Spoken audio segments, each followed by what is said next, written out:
My nightmare mother-in-law tattered my hair because she thinks it's funny, so I told her that only when my hair reaches the same length will she ever see my children again.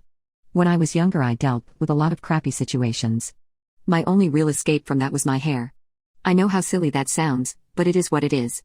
When poop started to fall apart, I'd turn to my hair and use it as a medium to control and reflect how I felt. I'd cut it, dye it, style it weird whatever, and it would make me feel better. In 2011 I gave myself an 80s-like purple mohawk. That involved shaving off a good portion of my hair. This was the last time I truly felt like I wasn't in control of my life. Since then I've let my hair grow without much messing with it other than regular maintenance. This year after the birth of my third child, my hair reached the length of my thighs. To me, my long beautiful hair is a reflection of how far I've come with my overall mental health and happiness. It's very, very important to me. This brings me to now. With 3 children under 5, my long ass hair stays in either a pony, braid, or bun. Little hands tend to pull on it otherwise. This fact for some reason has been extremely annoying to my husband's stepmother. Every time I'd see her, at least once she would bring up what a waste my hair was on me, and she would tell me that a mother shouldn't have a rat nest like I have or something snide like that. She's annoying and I ignore her for the most part because she just wants attention and I won't give it to her. Until yesterday.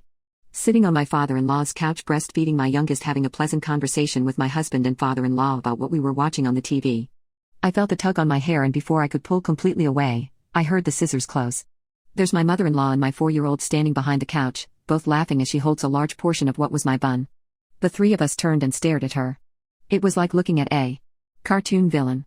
I'm effing devastated and trying not to cry in front of my children. My husband starts yelling, asking her if she is insane.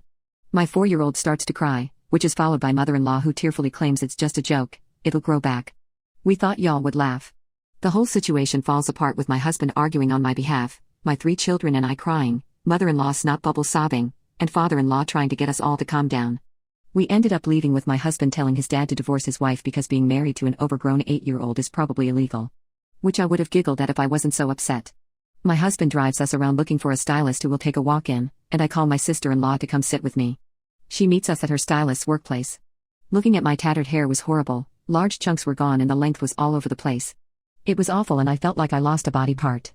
Luckily the stylist was very talented and salvaged my hair right above my shoulders. It looks nice, but I'm still sad looking at it. I don't know how long it'll take to get over this. Mother-in-law sent me a couple of half-assed apology texts, like sorry. But don't be a baby, hair does grow you know type poop. Update: we went to the police station. The officer I talked to was very kind and was especially concerned that I was holding my baby when mother-in-law came at me with scissors. He gave me a step-by-step of what would happen, pressing charges, and the likelihood of this kind of thing sticking. Which would have been not good for where I live. We live in a fairly small town where everyone knows everyone pretty much, so this officer does know father-in-law and Smeal. He offered an alternative to pressing charges.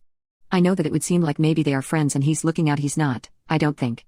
He made a point that he would help me if pressing charges was the route I wanted, focusing more on the fact I was holding the baby, not my hair. Which was fine by me. Anyway, he offered to make a stop at the in-law's place off duty and explain the gravity of what she had done to both father-in-law and Smeal. Suggest counseling or something for her and maybe wake up father-in-law to Smeal's disregard for decency and sanity. Talking with my husband and sister-in-law, I decided for Phil's and my children's sake, I wouldn't press charges, and only made a report with the officer and let him make the stop. So there is a record now with printed text and the before and after pics for proof. God forbid she escalates, I'll have a paper trail already started. Presumably, after the officer made the stop, my husband got a call from his dad. My husband answered and they talked for a good hour before passing off the phone to me. I insisted I would only speak to father-in-law. I wasn't and still am not willing to speak to or see Smeal. Father-in-law offered me a pretty heartfelt apology.